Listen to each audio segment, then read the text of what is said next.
তুলছিলাম পেঁয়াজ 7 জনে। তারপরে আমাদের 15-16 বস্তা পেঁয়াজ তোলা ছিল। তারপরে দেখা মেঘ একটু ডাকলিও, আমি ছেলেপেলে বললাম যে এরকম পেঁয়াজ তোলা রয়েছে, বৃষ্টি হলে তো গাড়ি সরবে না, তা গাড়িটা সাজা দাও, বৃষ্টি হতে হতেই টান দিবি না। তারপরে দেখা যে ছেলেপেলে গাড়ি সাজাচ্ছিল, এর মাঝে আস্তে আস্তে ডাক জিলিক মারা ধরল। তারপরে দেখা যাচ্ছে যে এমন সময় এক জিলিকি আর আমার জ্ঞান থাকলো না, ওই ছেলে ওই জিলিকেই হয়তো মারা গেছে, সাথে ডাকের শব্দটা শুনতে পারিনি, জিলিকি আমার অজ্ঞান। আমি রাস্তার মাঝে এসে আমার একটু জ্ঞান ফিরল, আর ছেলের ডাক্তার বাড়ি নিয়ে গেল। তো বিশ্বাসবাবু এনে ওই সময় বুঝলাম যে মারা গেছে, বিশ্বাসবাবু যা বলল। আমরা তো চাষি মানুষ, আমরা দূরান্ত বাড়ি 2-3 কিলোমিটার তফাৎ, এসে মাঠের ভিতরে কাজ করি। এই ইতিমধ্যে হঠাৎ করে দেখা যাচ্ছে এখন বজ্রপাতের সময়, মেঘ বৃষ্টির সময়, এই অবস্থায় যদি মাঠের ভিতরে এসে যদি বজ্রপাত এবং বৃষ্টি ঝড় নেমে আসে, তখন আমাদের তো প্রতিকারের কোনো ব্যবস্থা নাই। আমরা এখন কি করতে পারি? এই হিসাবে দেখা যাচ্ছে মাঠের ভিতরে যে 2টা তাল গাছ থাকে, তাহলে সেখানে যে আমরা আশ্রয় নিতে পারি। মাঠে কাজ কাম করে বজ্রপাত হলে আমাদের ভয় করে, এখন কি করা যাবে? গরিব মানুষ মারা গেলেও তো কিছু করার নেই, আমাকে শ্রম দিতেই হবে।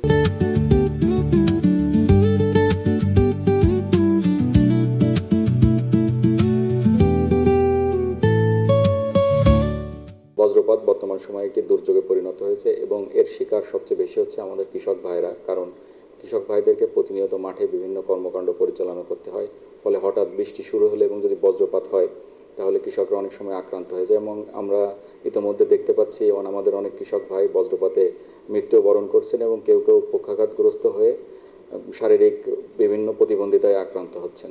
সবচেয়ে বড় ভূমিকা যেটা রাখবে কৃষকদের সচেতনতা এবং আবহাওয়ার পূর্বাভাস।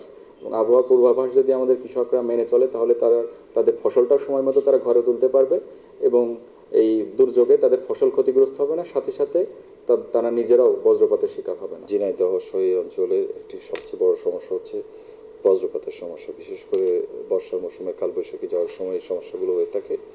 তো এখানে অনেক কৃষকের মাধ্যমে ক্ষতিগ্রস্ত হয়।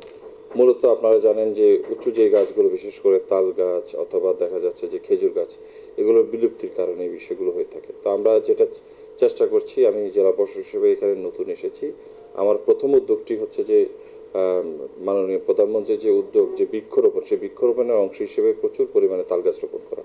তো আমি এক্সপেক্ট করছি যে খুব অল্প দিনের ভিতরে আমরা সারা জেলাব্যাপী একটি তাল গাছ রোপণের কর্মসূচি গ্রহণ করব। পাশাপাশি আমাদের এখানে যারা কৃষক রয়েছেন, যারা ক্ষতিগ্রস্ত হচ্ছেন, তারা যাতে সরকারিভাবে পর্যাপ্ত পরিমাণ আর্থিক সহায়তা পান এবং তাদের পরিবারগুলো যাতে মানবিক সহায়তা নিশ্চিত করা হয়, সে বিষয়ে আমরা কাজ করে যাচ্ছি।